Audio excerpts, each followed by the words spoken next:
Welcome to the ATP Project. You're with your hosts, Steve and Matt, and we've got two special guests that are via Zoomy, Skypey, all that sort of stuff that I love. We've got Vince Ozlap and we've got Declan McGovern. Now, these aren't normal people. These guys, especially Declan, he was the $100,000 winner of the bodybuilding.com challenge in 2018. Oh, so wow. We're in royalty here. Yeah. This is awesome. So we've got 1,000,001 questions to ask you. Was it 2018? It was. We'll ask the first question. What happened in 2018? 2018, yeah. Wow. Yeah, so tell us a bit about that. Obviously, yeah, it's been 2 years ago. So what it was, obviously, well, thanks for having us on the show to start with. It's all right. Yeah, so I was lucky enough to be the winner of the bodybuilding.com 250K challenge back then in 2018. And previously I'd sort of been in the wilderness for about 8 years of not caring about my health or well-being, and I was sort of overweight and sort of needed to make a change. And around that time, obviously Vince is an old mate of mine, and I hadn't seen him literally for 8 years or so, and we bumped into each other coincidentally in the street, and I'd grown a beard in that time, and I was obviously over 100 kilos in weight, and he sort of didn't really recognise me, and then he was a bit like, "Deck, is that you, mate?" And I was like, yeah, what's going on, Vinny? Good to see you. He goes, "Mate, what's happened to you? You've turned into a fat prick." He laid it on in only the way Vinny can, and that sort of was one of those things. And we just got chatting, and I sort of obviously had been going through that same week. Funny enough, me and my wife had a first appointment for some fertility issues with a specialist, and the first question the fertility specialist asked is, do you exercise? And I'm like, no. And she goes, oh, do you eat healthy? And I'm like, oh, sort of, not really. So she goes, look, I think you might need to lose some weight. So by bumping into Vinny in the same week, he sort of turned around and said, look, mate, you've got your young little boy now, and let's try and get you a bit fit. So he literally just said on the spot, come train tomorrow, I'll see you at the gym. And we ended up funny story, we ended up going out for lunch that day. He goes, look, let's go grab some lunch. And he took me to a burger joint, and he goes, eat whatever you want. So we ended up eating 2 double cheeseburgers and chips and Coke and all the other stuff. And he goes, that's going to be your last meal for a long time. So, did he say that after or before? First it was just a bit all friendly, and then it was like, all right, that's it, you're not eating this crap anymore. Enjoy your last meal. And then it was from there, me and Vinny obviously started training, and I sort of stumbled upon, just funny enough, the bodybuilding.com challenge just by scrolling through Instagram one day. I saw a photo of the previous year's winner, Glenn Lovelace, and it was his before and after photo. And I sort of said, geez, this guy's done a pretty amazing job in 12 weeks. And I sort of showed Vinny the photo, and I said, oh, mate, what do you reckon? Do you reckon you could make me look like this guy in 12 weeks? And in true Vinny style, he said, mate, I'd make you look twice better, but more importantly, I'll make you fit and healthy. So good. It was sort of, that was the catalyst of wanting to sort of start the challenge and how we found the challenge. And then I sort of signed up to get the newsletter, and then the next year when it rolled around, I decided to hit Vinny up and say, look, what do you reckon? Could you think we could really do this? And at that time, obviously, we were going through the fertility stuff. So one of the outcome of that was we needed to go down IVF was pretty much our only option, and we couldn't really afford it. So there was a dangle of $100,000 on the line. For me, I sort of said, well, look, if this is going to be our only chance, I'm going to give it everything I've got. And I sort of needed someone like Vinny. I knew that he would be able to make it happen. And then, so that's how the challenge started. That's crazy. You mentioned 8 years in the wilderness before it, not exercising and not eating. Aren't you an organic gardener? I mean, weren't you like a farmer? That was the funny thing. In my mind, I thought because I was in the field digging trenches and plugging holes and doing all that, like it was keeping me active. So I always look back at that and I think, geez, if I had an office job or if I was sitting on my ass all day, like I wonder what weight I would have been. Like I probably would have been, morbidly obese. Really, like it was one of those things where, that's in my mind, I thought, I was still. Yeah, it's one of those things where I sort of, I was just was caught up in that thing where I thought I was still fit and healthy, but I just wasn't. Like I was sort of just kidding myself. Well, we've got some photos before and after in front of us, and because most people listen to this, but we can put them up a bit later. It shows an absolutely extraordinary transformation. I don't know if you weren't super duper overweight in the old days, but I hope you know what I'm saying. You were quite out of shape.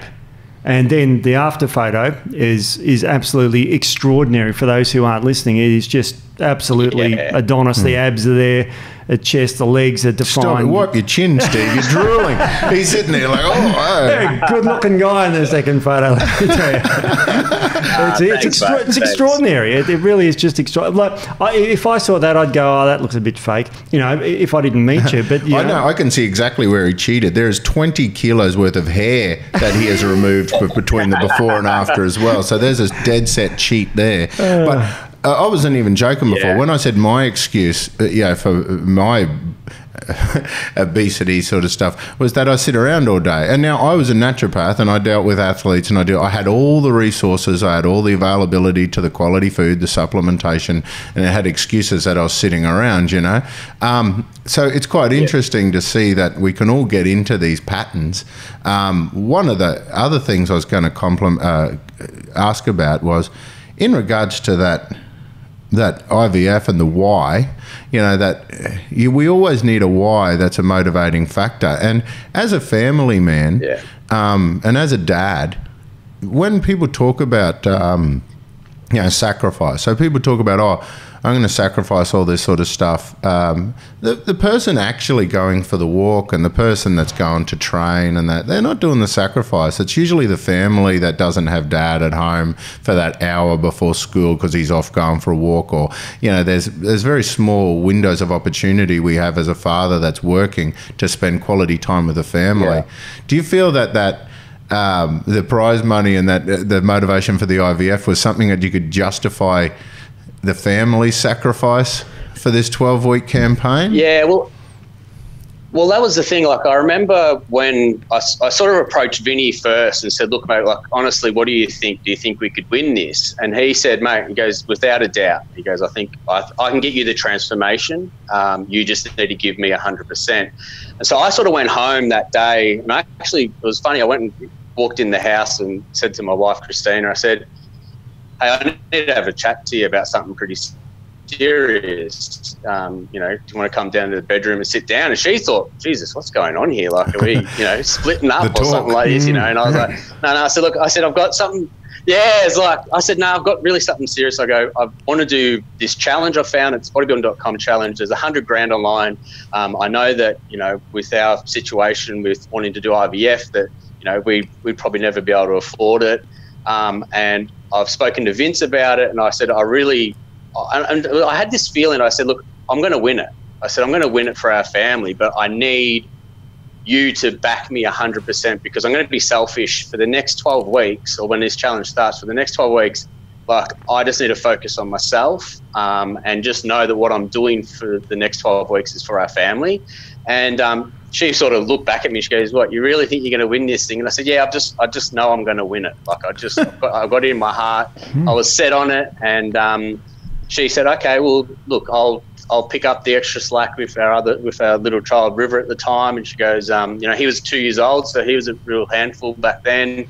But what I tried to do was, like, as you were saying about going for the walks and that, was, like, I was getting up at 4 a.m. in the morning to go and do those walks so I could be back at a time where when River was waking up, I was still there to be able to help out as much as I could and everything like that. And then obviously with work, I was working out in my lunch break at work, and then when I'd come home, we'd have dinner, we'd do all that stuff. I'd go for another walk once everyone went to bed, and then I'd go to bed. So it was sort of making no sacrifices around my family. And yeah, obviously my wife had to pick up a lot of the slack because, whenever you do these sort of challenges, obviously your calories start to go down and your grumps start to go up. So it was a big heavy toll on my wife for sure. And obviously in the end it was worthwhile. So Vince, I mean, Dex had a decent why there, and he had a bit of support. I mean, how do you maintain that level of motivation to get up at 4 a.m. and then do your stuff, put people to bed? I mean, you got quite a number of excuses there you could have used at any moment. Vince, how do you do it? How do you keep someone on track like that for a full 12-week program?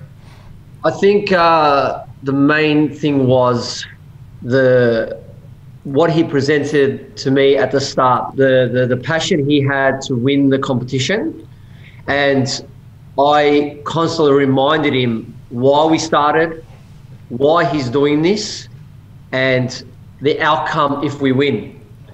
So sometimes down the track, he had his bad days, and which was normal, and I was expecting that, as we all do. We have days that we're motivated, we have days that we're overtraining, and I was constantly reminding him that this is a normal process, it's part of the process, and we just got to keep pushing to the end. And I keep, just digging at him and reminding him why we're always here, why he walked up those steps in the first place. And he presented this challenge to me, and I took it on. It was a bit scary at the start, because bodybuilding.com, I grew up as a young kid seeing them as this massive company, and I had their magazines, and I was like, I know about their challenges, and no Australian has ever won that challenge. And I thought to myself, wow, they're going to jump on a plane, come here and give you the check. I don't know about that in my brain. But I believed in the cause, and very passionately. And I've been doing so much transformations off the camera, because I'm not one of those trainers that think about Instagram while I'm training my client. I've never have been. And I knew I can get him looking a certain way. And I had a lot of confidence, and I never wanted to show him anything different. I wanted to make him believe that he can win. Yeah. So from there, this snowballed into some monster journey that between me and him, a connection, and it was an emotional roller coaster, and there was days where we argued, and but I kind of, in my gut, knew when I got that phone call for bodybuilder.com, they kind of said, everyone was training in a gym and you were pushing a tire outside. And he goes, that really got to us, the nature of the training, how it was different. And he goes, look, your boy won. And it was like, bang. And never really looked back after that. Is that your why? What's your why, Vince? I mean, you need a certain amount of motivation to put up with people like Declan. I mean, how do you do it? That was really hard. The lucky thing with Declan is, I think he had the eye of the tiger. The journey he had was very special. I mean, you're talking about family. He wants to have another child, trying to win the money to support that. And that's kind of hard to break sometimes. He's a dad, and he wants to do the best for his family. So he always used to come in ready for war. Yeah. It was just up to me to kind of calm him down, because remember, I don't want to injure him. I've got to make sure he's safe. I've got to make sure he's healthy. It's not all about just looking good, So it was a number of things that we had to consider in this journey. Oh, that is fascinating. And you just hit on a nerve with me, because this is a big theme we've noticed go through a lot of our podcasts, to that angst and aggression versus love and that sort of stuff as a motivation, and the body not knowing the difference between the different stresses, and to be healthy and to be happy, we kind of want to be doing things for the right reason. It's really clever that obviously when you work with a client, you get a good understanding of who they are and their why, so that you can keep reminding them of why they're doing it, and so that way they motivate themselves. The fact that you put bloody everything in a video deck, that would have been a bit of it would have had to maintain your accountability there. Yeah, well, it was funny, because obviously once I sort of had decided that I was going to enter, and obviously in my mind, I'd set it in my mind that I was going to win, I just went through and I literally watched like every video of every person that had won the challenge previously. I went back and tried to follow any of their posts that they did on social media, because I wanted to I really wanted to know the playing field. I wanted to know what's bodybuilding.com looking for when they award, because it's a big prize. Like it's one of the biggest prizes online for a transformation challenge. And I thought, like Vince said, for them to fly out to Australia to give a check of $100,000 to someone, when they could easily probably just fly across to the next state in America to award it to someone, I knew that I had to do something out of the box. And as I've always said, I knew I was going to get the transformation. I didn't think the transformation on its own was going to be enough to just have a before and after photo shown up at the end of the day. So I sort of sat down and said, you know, I'm going to document every single day of this transformation. It was 96 days that I got up and filmed every day, every bit of exercise, what I was eating, what I was going through emotionally. And I just wanted to share it because I'd sort of seen the previous winners copped a bit of backlash from, you know, oh, you cheated, or you did this, or you did that. And I didn't want there to be any questions. I wanted it to be, if someone comes at me and says, oh, you didn't deserve to win it because, oh, you cheated. I said, well, go back and watch the 96 videos from day one where I was at. I said, and you can even go back further than that on my social media and see where I was 4 or 5 years ago. Like I wasn't one of the, because a lot of people would come into these challenges, they'd stack on a bit of weight beforehand and then they'd try to sort of flab their way through it, where I was like,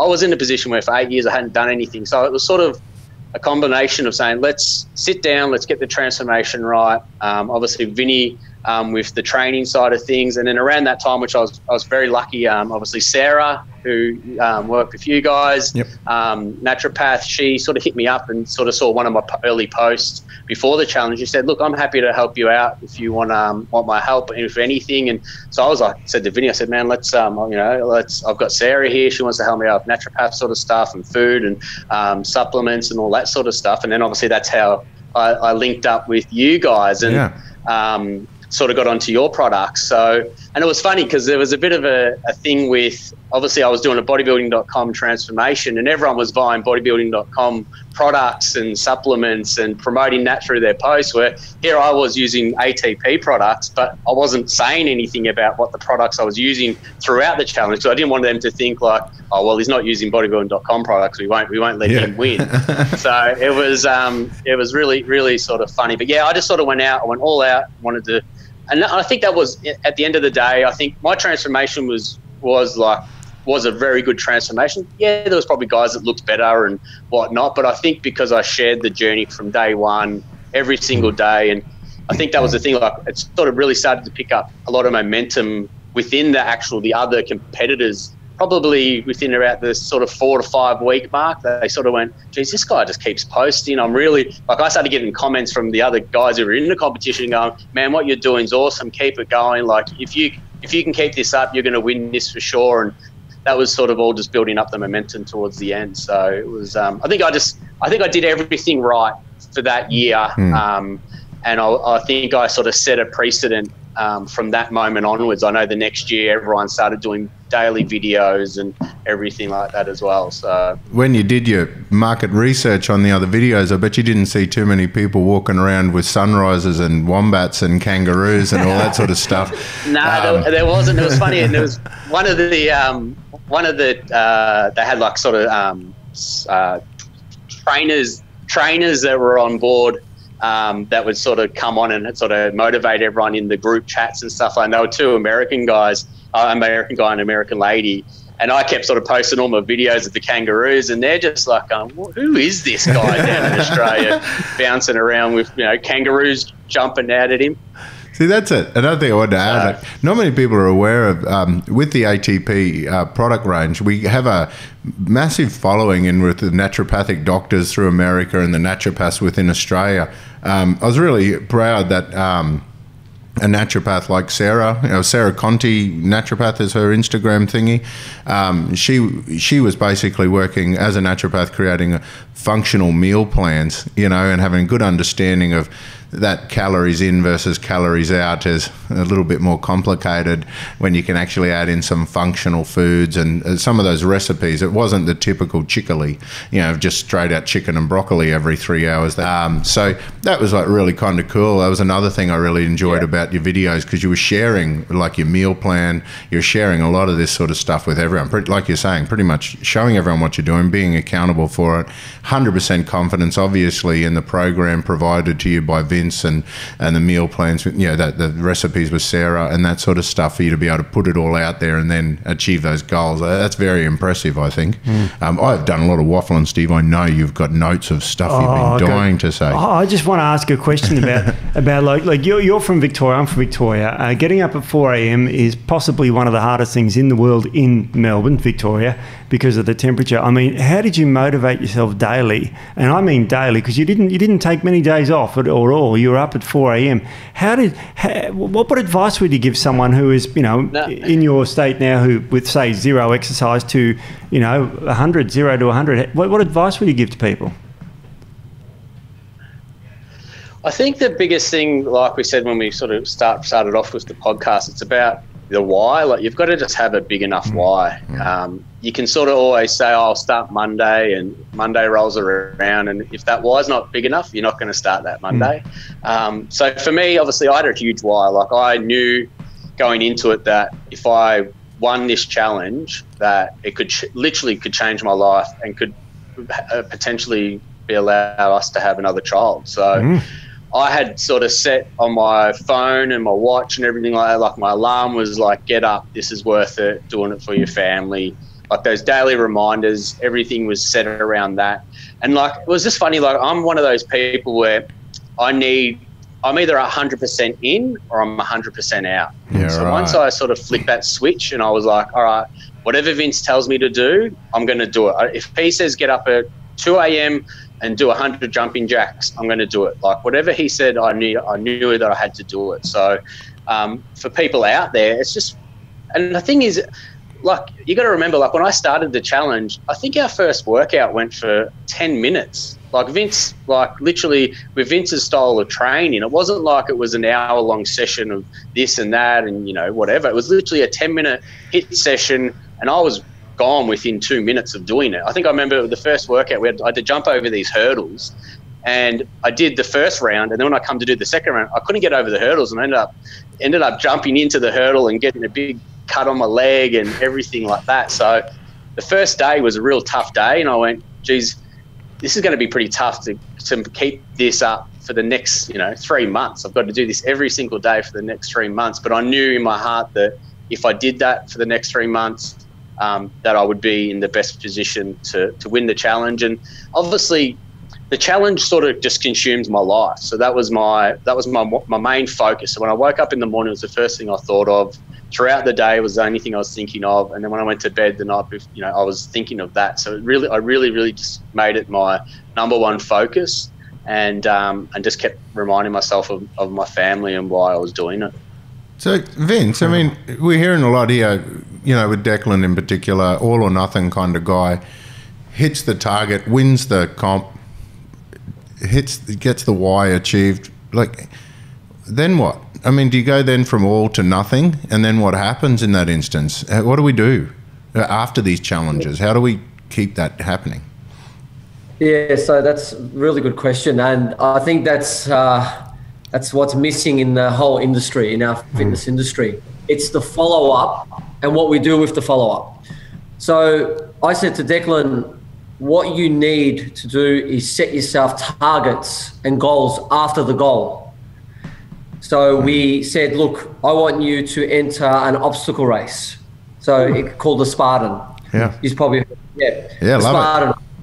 So I said, while we're doing this transformation, I'm going to enter you into a Spartan race, and then they're going to be your short-term goals.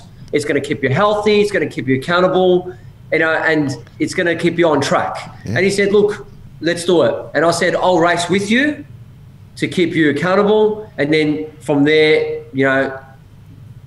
Declan took over and started racing on his own.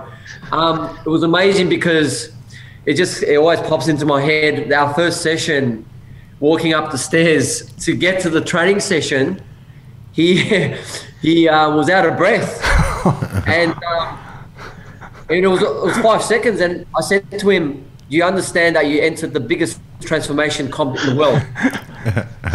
And I said, "I'm going to teach your body how to be healthy and functional before we ever look at a dumbbell." I mean, just walking and squatting and getting up off the ground. Don't worry about bench pressing, I said. we got to get you moving, just functional movements. Anyway, so from there, this guy became top 20 elite, racer in the Spartan.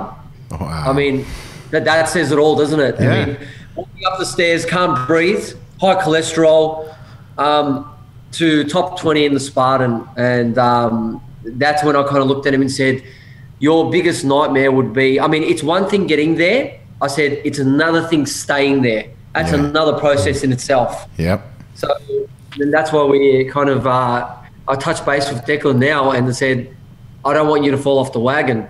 You've got 2 kids now. You've got to be around longer. You've got to be around healthier. Set an example for them. So, and then he came up with this new idea.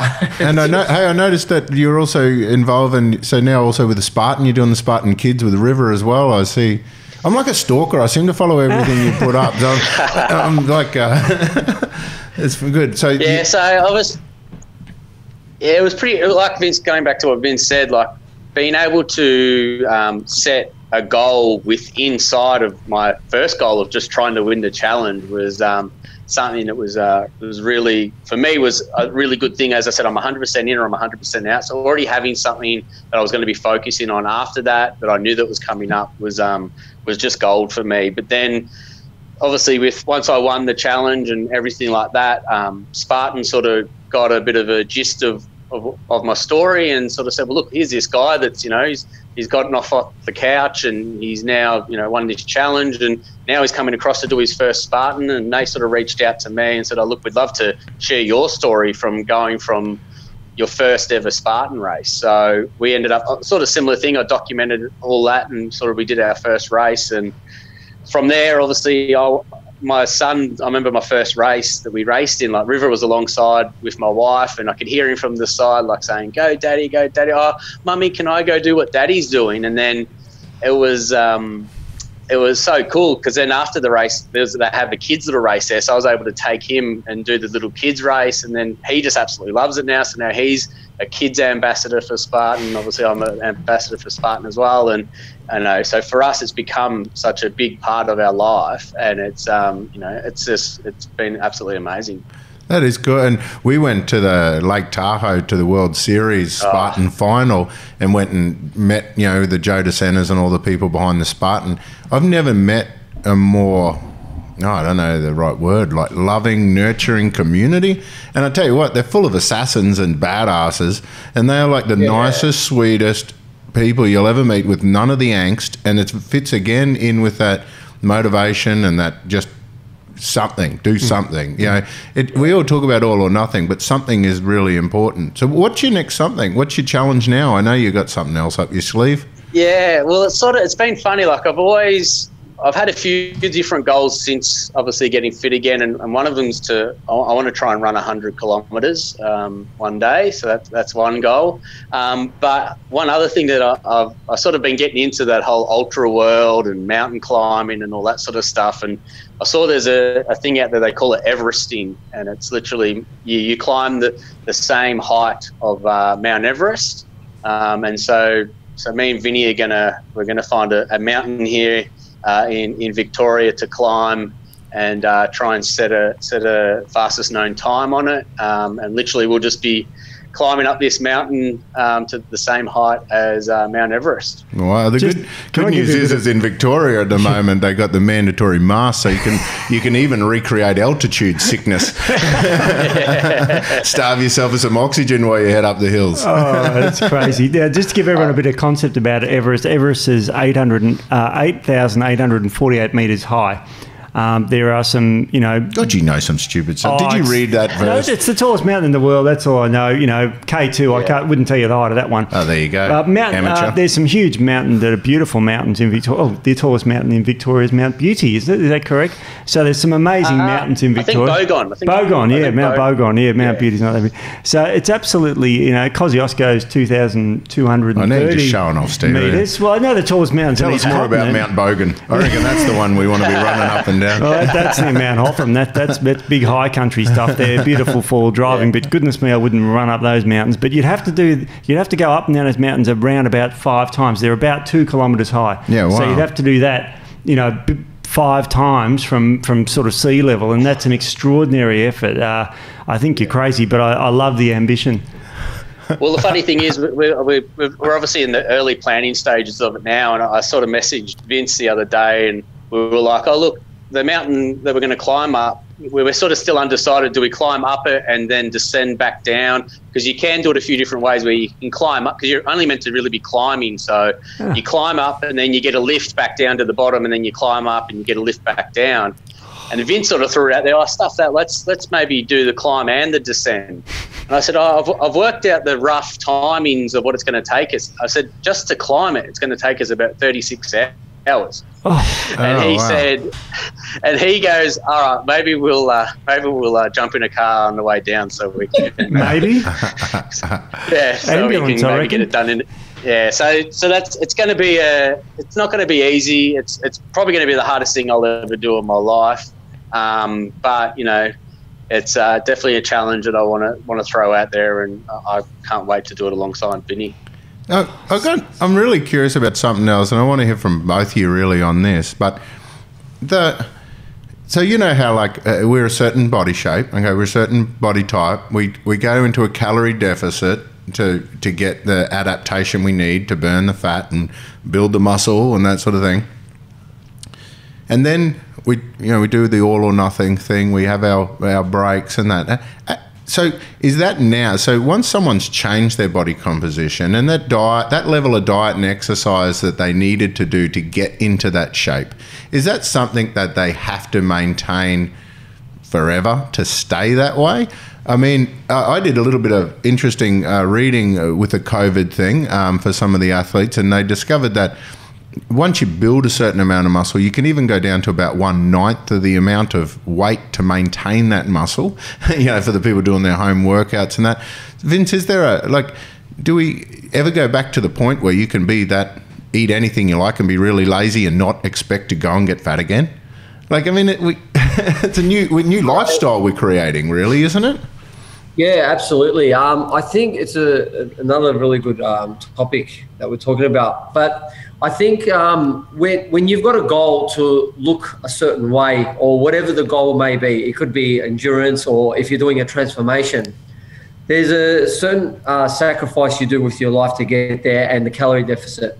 But what I always say to clients is, how are you comfortable in your body, and how healthy can we keep you in a well-balanced lifestyle? Sometimes doing the transformation and getting to that last 2 weeks to look like that is not realistic to stay like that either.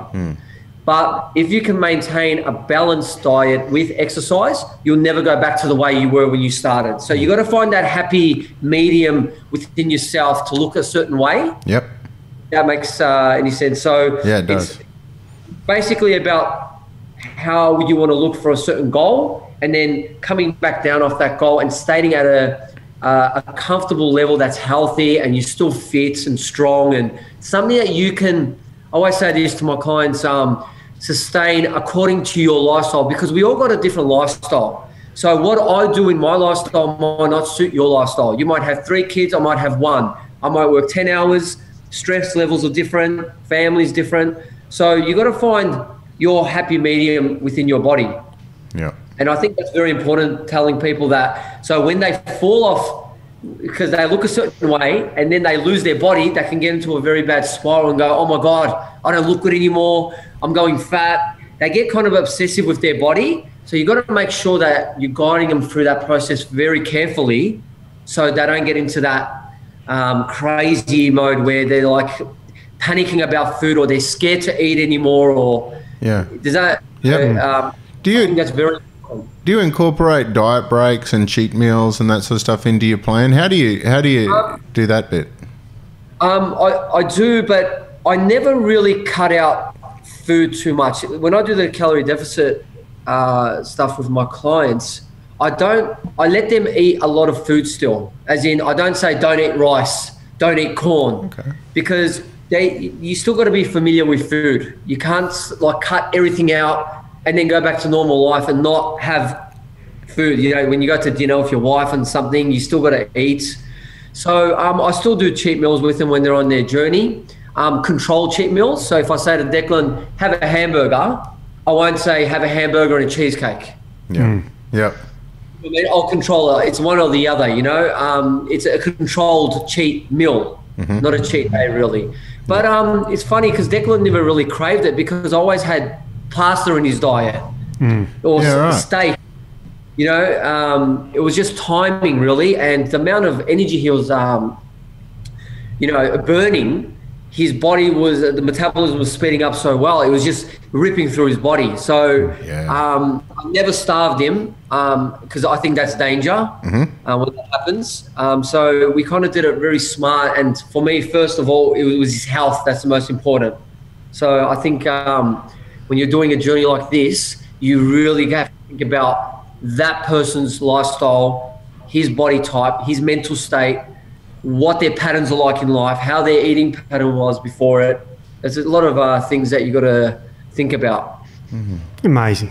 I love the something you said off air actually before this. You said that you know, we talk about how to motivate the clients, and you said, yeah, and this is for you, Vince. How do actually our clients motivate us?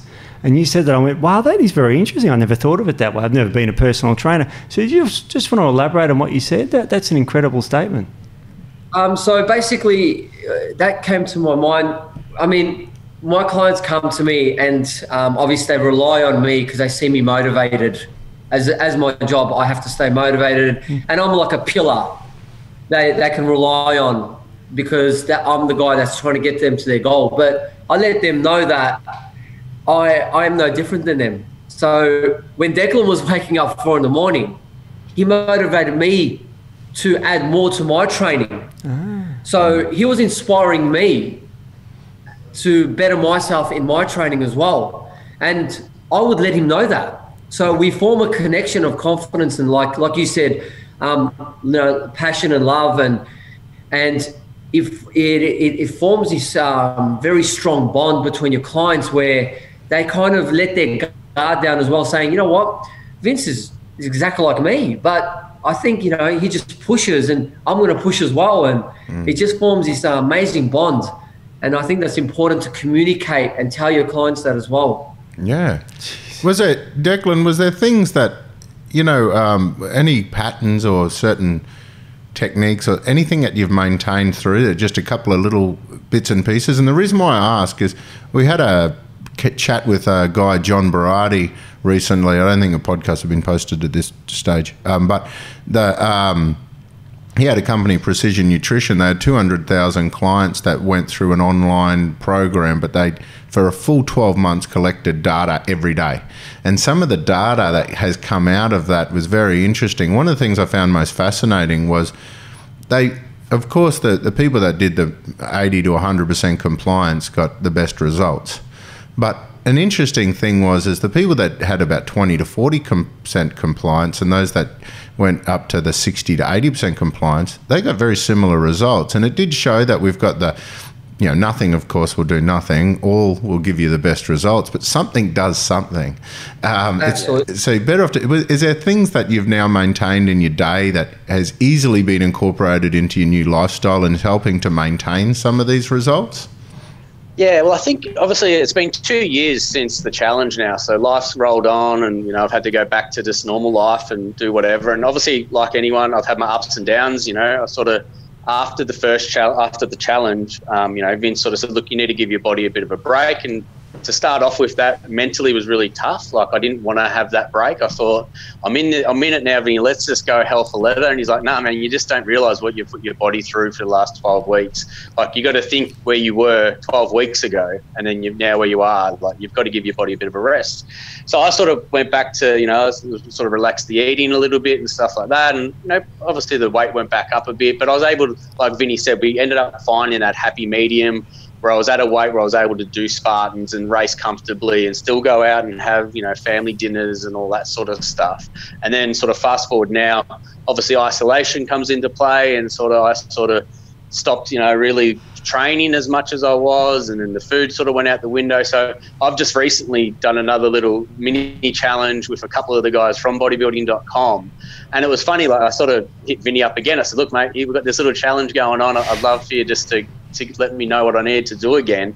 But the main thing that I've probably found that I've sort of learnt is, like Vince said, it's about not starving yourself and not cutting out everything. Like, you know, I see a lot of people go, I need to cut out all the carbs now. Like I'm losing all this weight. Where with Vince, like I'm still eating rice. I'm still eating gluten-free bread and pasta and stuff like that.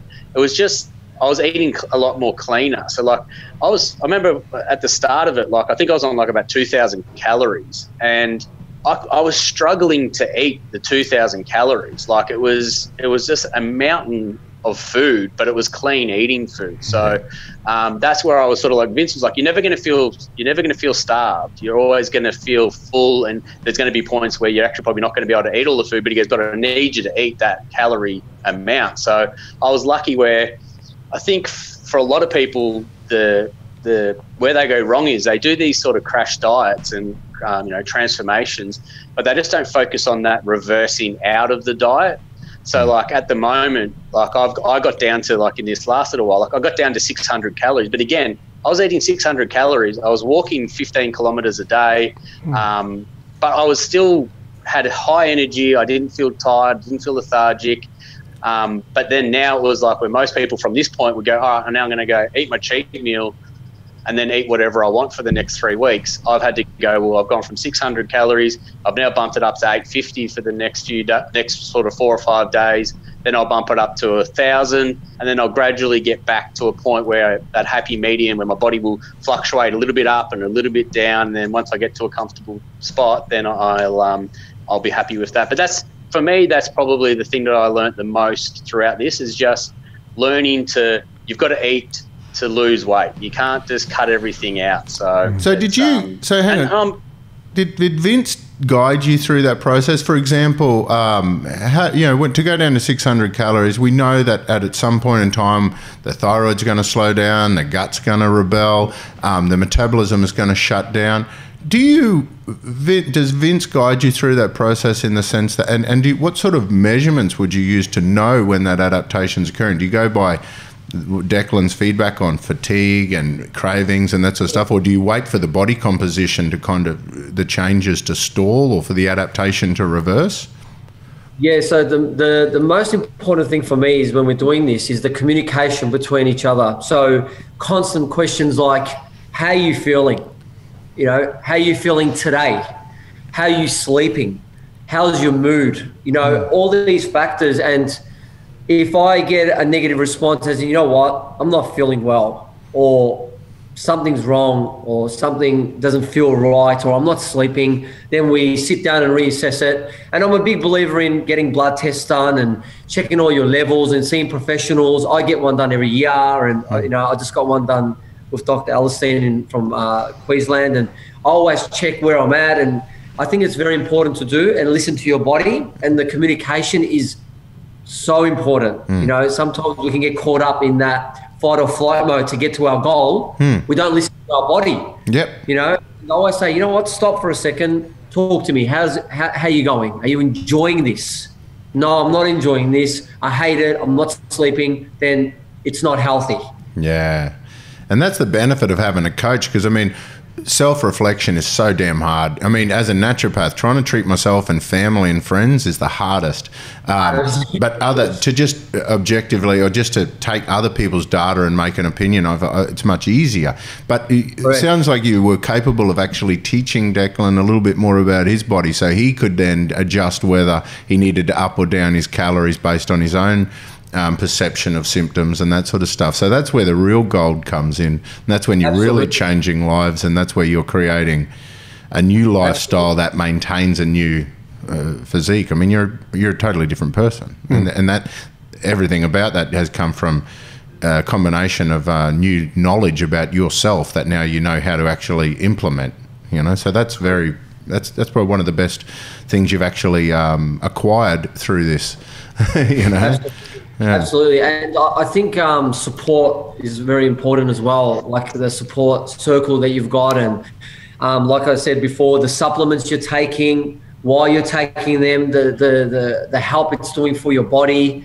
That's why an amazing company like ATP is so good, because you guys produce products that actually help people that work. Yeah. So That was a big factor for us as well. So I believe in the supplements he was taking as well, and that did really help him through this journey. So that was a big factor as well. And I still believe he's taking all that stuff to help him. Yeah, well, it's interesting because when we talk to people like yourselves, and same thing with people prepping for a bodybuilding comp or sometimes even just a photo shoot, I know. But the thing is that motivation that people have and the why, that usually helps them to push the throttle, and really go as hard as they can. Where we fit in as a company that makes, functional products that, for naturopaths and coaches and everything to use with their clients, is we work more on removing the handbrakes that might actually be stopping you from getting the results that you expect from your hard work and effort. So it's kind of a cool little synergy. You guys are doing all the hard work and we're just trying to help make sure it's capable of working, Declan, I want to ask you a bit of a personal question. Obviously, you had this massive transformation. Stop looking at your photo. He's just sitting there, he just keeps looking at this photo. Now I want to ask you a personal question. This is your photos. All right, I'll turn it over. But it's really amazing the transformation you've had physically and obvious. But I want to know how else it's helped you. Like you said, you couldn't walk upstairs without puffing. I mean, in your life in general, your work life, your life at home, how has this transformed your mental health, your well-being with your family and your work life? How has it transformed that? It's actually been remarkable, to be honest. Like, I think, when you're stuck in a rut or in a position where, like, you sort of get comfortable with being uncomfortable. So, like, I remember, like, with my son when he was 2 years old, like, I'd get home from work, I'd be buggered. I've got a full-time job. I'd do the farming as a part-time job.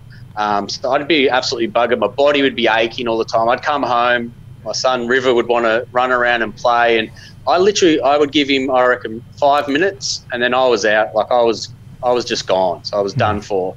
I'd go and sit on the couch, and then I'd be like, all right, bring the ball here, I'll throw it from the couch and all that sort of stuff. So that's, and it just become the norm. And it wasn't till I sort of started dropping the weight and then started to get moved, like Vince said, like that first 5 weeks of the challenge, like I don't think I touched a weight or a barbell or if I touched a barbell, it wasn't with weights on it. It was because I had to have it over my shoulders and walking, up and down the car park or whatever and pushing the tires. Like, I was just moving my body and I was starting to feel what my body was capable of, and sort of going back to that point where, like, I couldn't even jump over a little hurdle after just running for 10 meters. Like, it became a thing that my body just wasn't able to do. And then as the weeks went on, my body started to I just felt like it started to awaken again, where I was like, oh my God, this is how I should be feeling now. I shouldn't have to be getting up off the couch and feeling my back aching and my knees creaking and all that sort of stuff. I think by just moving. And then the other big thing that I got out of it, and I say, if everyone hits me up and says, oh, what should I do? I want to lose weight. Like, I've seen what you've done. And I said, look, you don't have to do what I've done. Like, I did it because I went to an extreme because of what was on the line for me. But if I was in my position of 2 years ago where I didn't know anything about the challenge, like, I would go about it the right way, which is, you do it gradually and slowly. And just by walking, I found by Vince telling me to go and do an hour walk a day, like, I saw within that first, like, the weight just started to drop off me. Where as I said, we did a 10-minute session twice a week at the gym, and then the rest of it was me just walking an hour every day. See, and I had, like, the biggest. But you're a bloody farmer. I just can't get back to the fact that you weren't sitting around. I mean, to add in that hour walk, you bloody must have been walking for 8 hours of every day anyway, almost, wouldn't you? Like, yeah, well, that's the thing, But I think my eating habits was outweighing the walking or the farming was what was happening. So, but mentally for me, that daily walk, just because I was doing it in the morning before everyone got up, before the day started.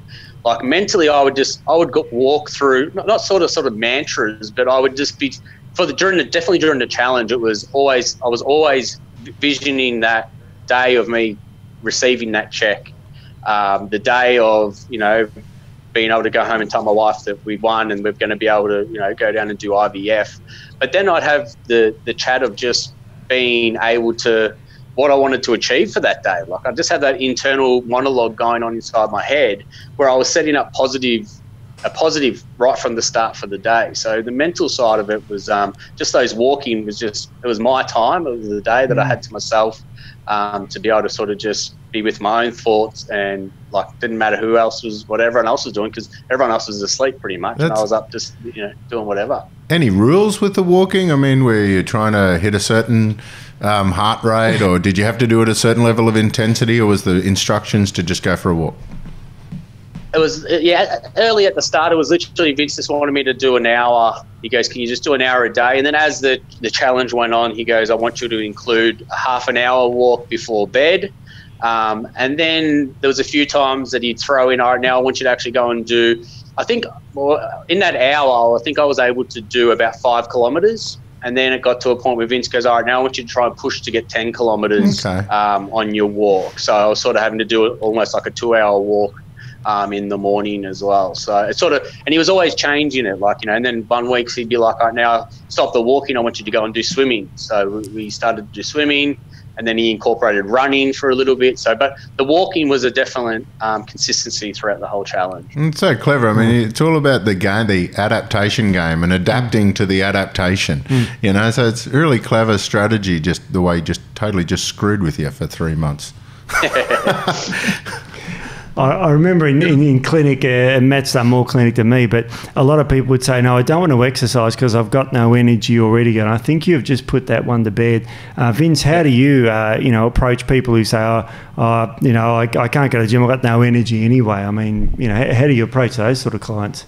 The funny thing is, when people come up to me and they say, I've got no energy to go to a gym, I take away the word gym from that sentence.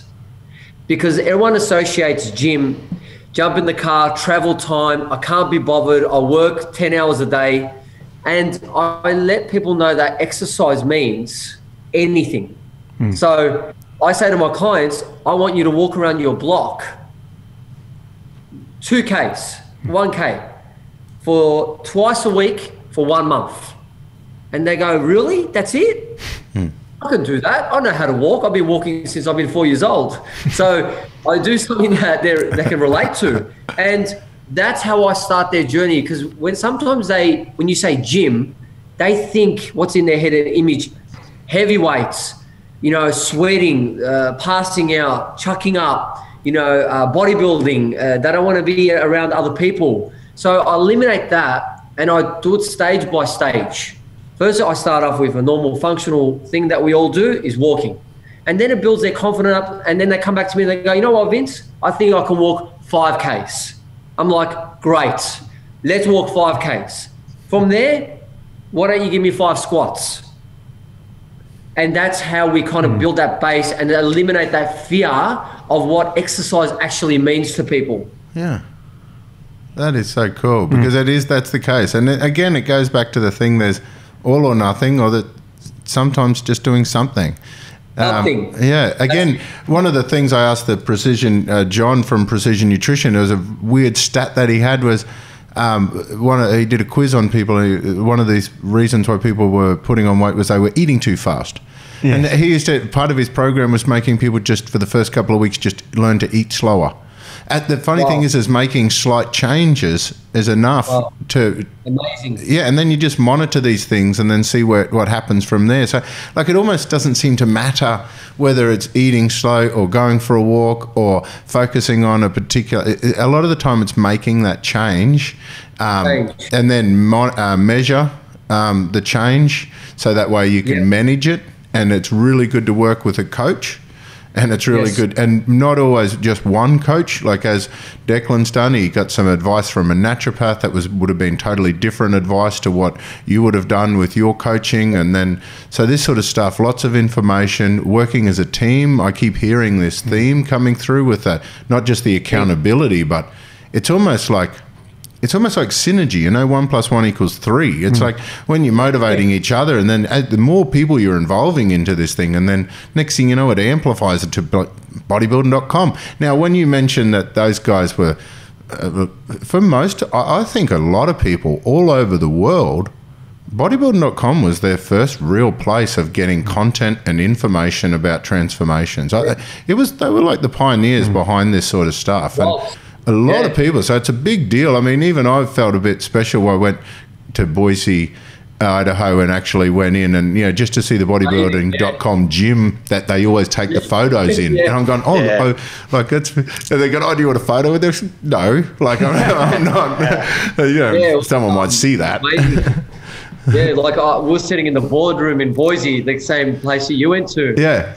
And then I was having dinner with the CEO, you know, Jazz, sitting down with him, and we're talking about, you know, just how the fitness world has become, and it was amazing. I was just like, you know, when I was 18, I was looking at their magazines, and that logo is such a big deal to me. And I'm like, now we're sitting down with the owner, you know, the CEO, and having a chat in their boardroom about the future of how we can work together. It was just fascinating. It was amazing. Isn't it amazing how your imagination can create your reality? I mean, Declan, you talked about it all the time, about you just kind of had a feeling that you're not only capable, but you kind of had a funny, suspicious feeling that you were going to win it. Like there's... And then we kind of create that reality, which is, again, how important it is to motivate yourself on body compositions and that messed up body dysmorphia that we all get, that can really screw with us. So again, having a coach that can do some objective measurements, that give you some feedback, that's not just you looking in your own mirror going, man, because as we know, you know, some of these trouble spots, they're the last things to change. That's what we see first. It's what's still there at the end, and you've made so much significant changes everywhere, but you're sitting there going, but what about this bit that I went in originally for? You know, like that's that teamwork, and all those different sort of measurements are so damn important, not just for the motivation, but for some kind of honest feedback sometimes, and playing that adaptation game we talk about. It's incredible. But how cool is Boise? I really actually like that place. It's very strange. So do I. It's very, like, I want to go hiking and fishing, and it's just so nice and clean. Like, yeah, I really enjoyed it as well. And I told Jazz I want to come back there to visit him. And I trained the whole staff when I was there. So they got the whole bodybuilding.com team together. Yep. And they said, well, Vince, do us a 2-day program. And I went, okay. So do you remember they had volleyball courts outside? Yeah. So I set up something there, and I was training the whole staff, and I put them through like a big circuit, and it was just an amazing time. Yeah. That is so crazy, hey? And it's just weird. I mean, to think that from the hills in, you know, bloody Victoria and that sort of stuff. Like, if you think that there's more people in California than there are people in Australia, yet you can win this international competition. Spartan Group is a global, one of the biggest movements and obstacle, yet they come to you and say, look, we're really happy with what you're doing. You know, what you guys are doing is relating to most of these people in the world, as opposed to a lot of these. I don't want to say you're not an elite athlete, but you weren't at the start anyway. So don't be offended. No, these Spartan groups, they've got like we work with Robert Killian and Nicole and the guys that actually won the World Series. Amazing. Absolutely freaky, amazing people. But it's so cool that, you know, for you guys to have got that attention from that group. And again, it's about the way you guys are spreading the word, and it's all about the right motivation and that sort of stuff. And I think that's why you're achieving the goals that you're setting out. Is it's for the right reason. It's about soul, not ego. You can motivate people, and everyone's going to get something positive out of following your journey. Both of you. It's really impressive. That's right. And that's what I said to Declan. I go, well, now we have to help, and I want you to inspire other people. Because we're like, when people look at Robert Killian, which I'm a fan of, they go, wow, but then they put down their phone and then they go eat a burger.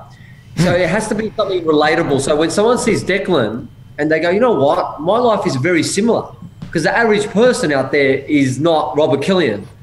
So then they go, you know what, I think I can race as well. And off the back of what Declan did, we had a guy do the Spartan in a wheelchair.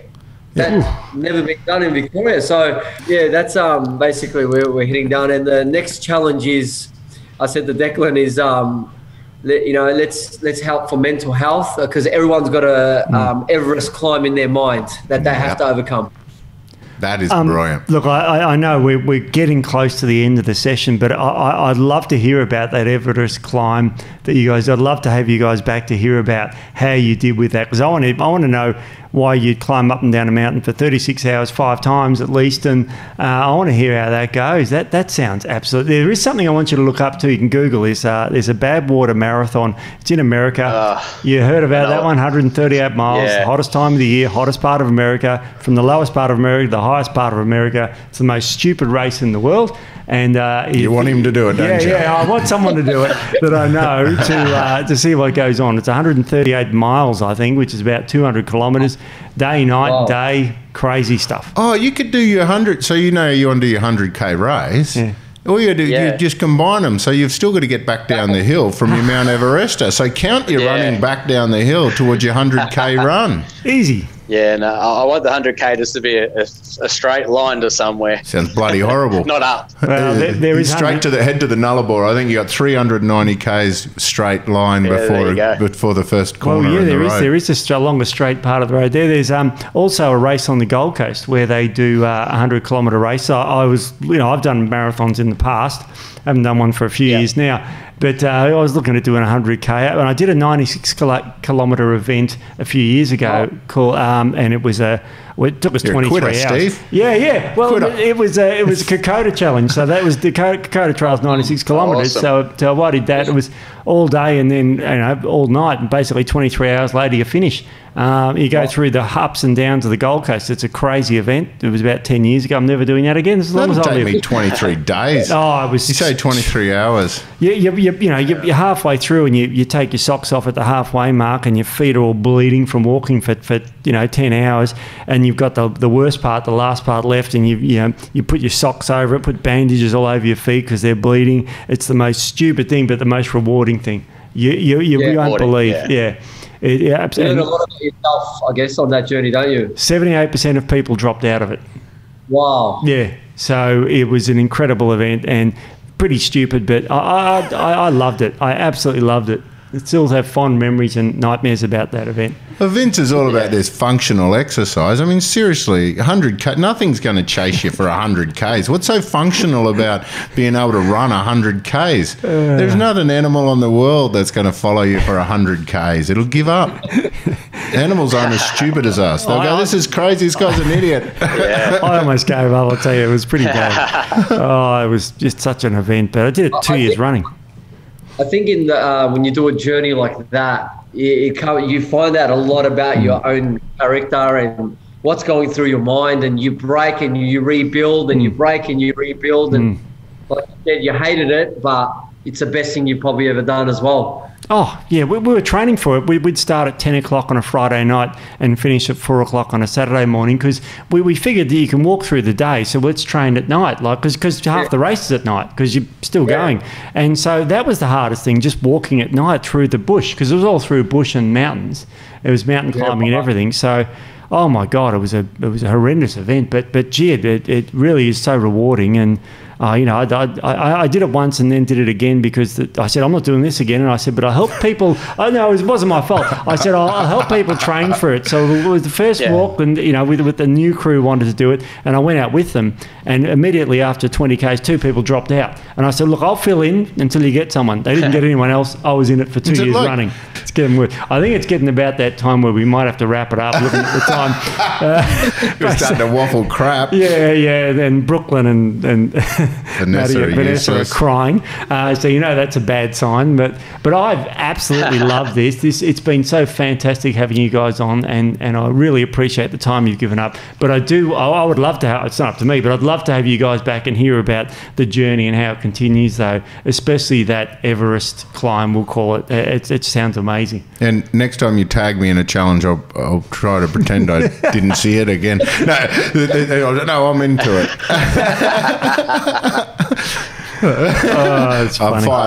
That's awesome, and we're just obviously we're super stoked that we've been able to jump on and share our story, and like going back to like what you were saying before about like, you know, your Robert Killians and these guys that are, you know, at the top of their professions and their sports. And look, I'm just an everyday guy out there giving it a go. I'm no one special. I'm just like the other guy that's sitting on the couch now that's wondering what they could do if they could get up and make a change. And you can, like, it's that simple. You've just got to find that reason why. Yeah. And hopefully you can find your own Vinny to have in your corner, and you know, magic things can happen. Yeah, and I think that's actually a really good point. I mean, that's why I think your stuff is so inspiring to so many people, because it is kind of relatable. We're not all looking at it going, oh, you know, like the typical comments of genetics and steroids. We're actually seeing a dude that kind of just put in a decent effort and got some results. And then you've even been very honest with when things have rebounded badly and you've got back on track, and all your learning experiences that you've shared has changed many lives, I believe. So I reckon we just keep doing this sort of stuff. It's pretty bloody exciting, I reckon. Awesome. And Vince, thank you for helping people live happier, healthier lives and transforming lives, basically, and you know, improving their health, you know, one person at a time. It's amazing what PTs do out there. So thank you for doing that, Vince. Keep it up. Sweet. Thank you so much for letting us tell our story, and thank you for doing such amazing things with products to help people's lives and help them perform better and help them recover. And it's good to have guys like you in our corner as well that we can always turn to and help our clients with as well. Yeah. Oh, man. Good synergy. Spreading the love. That's it. All right, well, you do a sign-off, Steve. You're like an adult. You know how to do this stuff. I'm an expert at this stuff. No, look, thank you again, both. It's been such an eye-opening podcast for me. I really enjoyed it, and I've enjoyed hearing the story, and I want to hear more. But for now, we'll leave it there. So thank you very much again, guys, and we'll see you next time. Thanks, guys. Bye-bye. Appreciate it. See you later. See ya.